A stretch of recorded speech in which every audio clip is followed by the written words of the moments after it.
Christmas Eve, 1979, the Soviet Union rolled into Afghanistan. Muslims had revolted against the Soviet-friendly regime established the year before. The DRA forces could no longer contain it themselves, so the Soviets went in to intervene. The Afghan government was powerless and fraught with infighting. They lost the hearts and minds of the people, and that alarmed the Soviet leadership.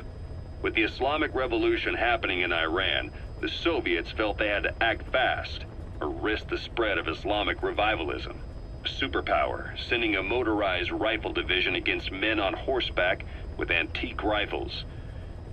Everyone thought it'd be over in an instant, only it wasn't.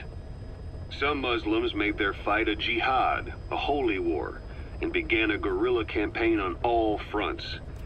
A war of attrition. These fighters call themselves Mujahideen. They're being supported by the West through Pakistan. That's why Miller was involved. He was training them near the Zero Line, sponsored by the CIA. The war has become a nightmare for the Soviet troops stationed here. They thought they'd be headed home in 6 months at the most. Then a year passed. 2 years.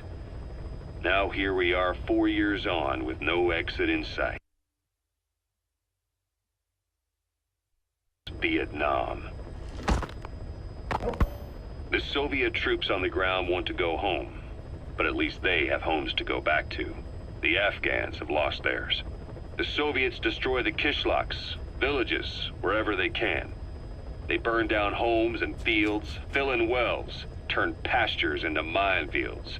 It's created a mass of refugees who fled to Pakistan. If the Mujahideen are fish swimming around the villages, the Soviets will go so far as to dry out their ocean. But this has had a big price. There's bitter resentment among the Afghans, and they're taking out their anger on the soldiers on the front lines. Among the Mujahideen are the Pashtun people.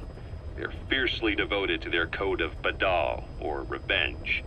Soviets they've captured have had their hands, feet, and noses cut off before being left to die at the side of the road, just to show their comrades what they're capable of.